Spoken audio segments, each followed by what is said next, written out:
Coca Cola 100% Coca Cola ಇದೊಂದು ತ್ರಿಕಾಲ ಪಾನೀಯ ಅಂದ್ರೂ ತಪ್ಪಾಗಲಾರದು. ಮಳೆಗಾಲ, ಚಳಿಗಾಲ, ಬೇಸಿಗೆಗಾಲ ಈ 3 ಸೀಸನ್ನಲ್ಲೂ ಉಪಯೋಗಿಸುವಂತಹ ಜಗತ್ತಿನ ಅತ್ಯಂತ ಜನಪ್ರಿಯ ಕಾರ್ಬೋನೇಟೆಡ್ ತಂಪು ಪಾನೀಯ. ಹಾಗಿದ್ರೆ ಬನ್ನಿ ಈ ರೆಸಿಪಿನ ಹೇಗೆ ಮಾಡೋದು ಅಂತ ನೋಡ್ಕೊಂಬರೋಣ. ಈ ರೆಸಿಪಿಗೆ ಬೇಕಾಗಿರುವ ಇಂಗ್ರೀಡಿಯೆಂಟ್ಸ್ನ ತಾವು ನೋಡಿದ್ದೀರಿ. ಮೊದಲಿಗೆ ನಾನಿಲ್ಲಿ ಒಂದು ಕಿತ್ಲೆ ಹಣ್ಣನ್ನು ಒಂದು ಪ್ಲೇಟ್ನಲ್ಲಿ ಅರ್ಧ ಟೀ ಸ್ಪೂನ್ ಆಗುವಷ್ಟು ಸಿಪ್ಪೆನ ತುರಿದುಕೊಳ್ತೀನಿ. ನೋಡಿ, ಈ ಥರ ಒಂದು ಸಣ್ಣ ಗ್ರೇಟರ್ನಲ್ಲಿ ಸಿಪ್ಪೆನ ತುರಿದುಕೊಂಡು ಆ ಸಿಪ್ಪೆನ ಒಂದು ಬೌಲ್ಗೆ ಎತ್ತಿಟ್ಕೊಳ್ತೀನಿ. ಇದೇ ಥರ ನಿಂಬೆಹಣ್ಣಿನ ಸಿಪ್ಪೆನೂ ಸಹಿತ ಅರ್ಧ ಟೀ ಸ್ಪೂನ್ ಆಗುವಷ್ಟು ತುರಿದುಕೊಳ್ತೀನಿ. ಈ ಕಿತ್ತಳೆ ಹಣ್ಣಿನ ಸಿಪ್ಪೆ ಮತ್ತು ನಿಂಬೆಹಣ್ಣಿನ ಸಿಪ್ಪೆ ಮೇನ್ ಇಂಗ್ರೀಡಿಯೆಂಟ್ಸ್ ಅಂತ ಕೂಡ ಹೇಳ್ಬೋದು. ನೋಡಿ, ಈ ಥರ ಸಣ್ಣಗೆ ತುರಿದಿಟ್ಕೊಂಡಿದ್ದೀನಿ. ಇದನ್ನು ಕೂಡ ಇವಾಗ ನಾನು ಒಂದು ಬೌಲ್ಗೆ ಎತ್ತಿಟ್ಕೊಳ್ತೀನಿ. ನಂತರ ನಾನಿಲ್ಲಿ ಒಂದು ನಿಂಬೆಹಣ್ಣನ್ನ ತೊಗೊಂಡಿದ್ದೀನಿ. ಈ ನಿಂಬೆಹಣ್ಣನ್ನು ಕಟ್ ಮಾಡಿಕೊಂಡು ಇವಾಗ ರಸನ ಹಿಂಡ್ಕೊಳ್ತೀನಿ. ನನಗಿವಾಗ ಒಂದು ಟೀ ಸ್ಪೂನ್ ಆಗುವಷ್ಟು ನಿಂಬೆಹಣ್ಣಿನ ರಸ ಬೇಕಾಗುತ್ತೆ.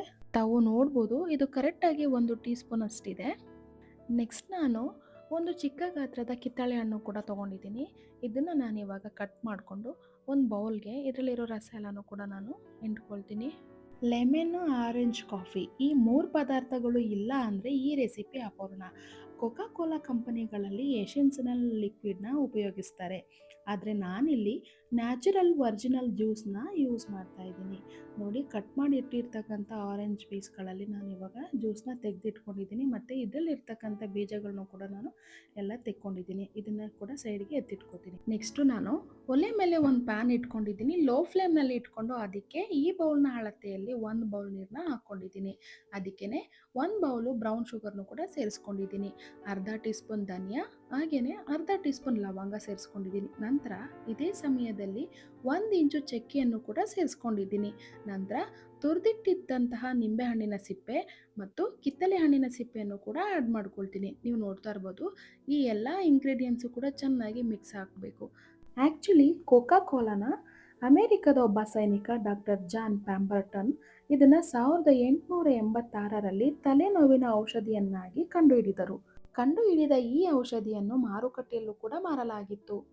ನಂತರ ಈ ಔಷಧಿಯಲ್ಲಿ ವೈನ್ ಕಂಟೆಂಟ್ ಇದೆ ಅಂತ ಹೇಳಿ ಇದನ್ನು ಕೂಡ ಬ್ಯಾನ್ ಮಾಡಲಾಗಿತ್ತು.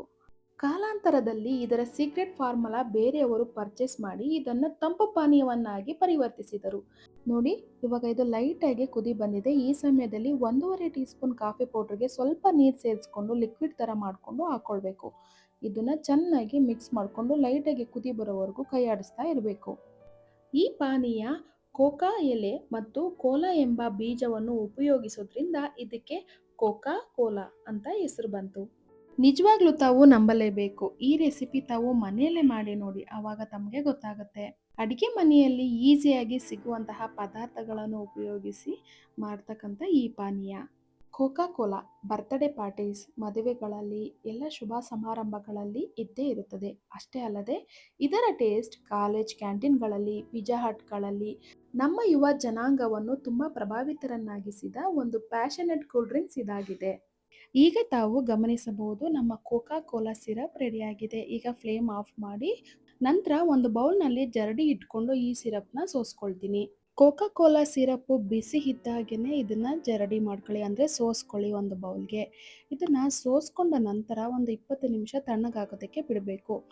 ಯಾಕೆಂದರೆ ಬಿಸಿ ಇದ್ದಾಗ ನಿಂಬೆಹಣ್ಣಿನ ರಸ ಹಾಕೋದ್ರಿಂದ ಕಹಿ ಬರೋ ಚಾನ್ಸಸ್ ಇರುತ್ತೆ. ಅದಕ್ಕೋಸ್ಕರ ಸ್ವಲ್ಪ ತಣ್ಣಗಾದ್ಮೇಲೆ ನಿಂಬೆಹಣ್ಣಿನ ರಸನ ಹಾಕೋಬೇಕು. ನೋಡಿ, ಇವಾಗ ಇದಕ್ಕೆ 1 ಟೀ ಸ್ಪೂನ್ ನಿಂಬೆ ರಸನೂ ಕೂಡ ಸೇರಿಸ್ಕೊಳ್ತೀನಿ. ಹಾಗೆಯೇ ಕಿತ್ತಳೆ ಹಣ್ಣಿನ ಜ್ಯೂಸ್ನು ಕೂಡ ರೆಡಿ ಮಾಡಿ ಇಟ್ಕೊಂಡಿದ್ದಲ್ಲ, ಆ ಅರ್ಧ ಬಟ್ಲು ಜ್ಯೂಸ್ನು ಕೂಡ ಇವಾಗ ಇದಕ್ಕೆ ಆ್ಯಡ್ ಮಾಡ್ಕೊಳ್ತೀನಿ. ನಿಂಬೆಹಣ್ಣಿನ ರಸ ಮತ್ತು ಕಿತ್ತಳೆ ಹಣ್ಣಿನ ರಸ ಹಾಕಿದ ನಂತರ ಈ ಸಿರಪ್ನ ಚೆನ್ನಾಗಿ ಮಿಕ್ಸ್ ಮಾಡ್ಕೋಬೇಕು. ಈಗ ತಾವು ವೀಕ್ಷಿಸಬಹುದು, 100% ಕೋಕಾ ಕೋಲಾ ಬೇಸ್ ಪರ್ಫೆಕ್ಟಾಗಿ ಸರ್ವಿಂಗಿಗೆ ರೆಡಿಯಾಗಿದೆ.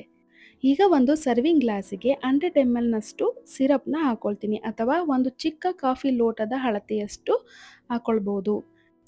ನಂತರ 3ರಿಂದ 4 ಐಸ್ ಕ್ಯೂಬ್ನು ಕೂಡ ಇದಕ್ಕೆ ಹಾಕ್ಕೊಳ್ತೀನಿ. ನಂತರ ಇದಕ್ಕೆ ಸೋಡಾ ವಾಟರ್ ಕೂಡ ಆ್ಯಡ್ ಮಾಡ್ಕೊಳ್ತೀನಿ.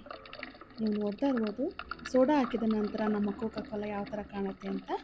ತಾವು ಈ ಥರ ಆರೋಗ್ಯಕರವಾದ ಕೋಕಾ ಕೋಲಾ ಮನೆಯಲ್ಲಿ ಮಾಡಿ ನೀವು ಮತ್ತು ನಿಮ್ಮ ಮನೆ ಮಂದಿ ಎಲ್ಲ ಕುಡಿದು ಎಂಜಾಯ್ ಮಾಡಿ. ಈ ವಿಡಿಯೋ ನೋಡಿದ ಮೇಲೆ ದಯವಿಟ್ಟು ನನ್ನ ಚಾನಲ್ನ ಸಬ್ಸ್ಕ್ರೈಬ್ ಮಾಡಿ, ಶೇರ್ ಮಾಡಿ, ಲೈಕ್ ಮಾಡಿ ಮತ್ತು ಕಮೆಂಟ್ಸ್ ಮಾಡೋದಂತೂ ಮರಿಬೇಡಿ. ಯಾಕೆ ಅಂದರೆ ಈ ರೆಸಿಪಿ ಹೇಗೆ ಬಂದಿದೆ ಅಂತ ನಿಮ್ಮ ಮೂಲಕ ನಾನು ತಿಳಿಯಕ್ಕೆ ಇಷ್ಟಪಡ್ತೀನಿ. ಚೆನ್ನಾಗಿದ್ರೂ ಕೂಡ ಕಮೆಂಟ್ಸ್ ಮಾಡಿ ಅಥವಾ ಚೆನ್ನಾಗಿಲ್ಲ ಅಂದ್ರೂ ಕೂಡ ಕಮೆಂಟ್ಸ್ ಮಾಡಿ. ಹೊಸ ರೆಸಿಪಿಯೊಂದಿಗೆ ಮತ್ತೆ ಸಿಗ್ತೀನಿ. Thank you. Bye bye.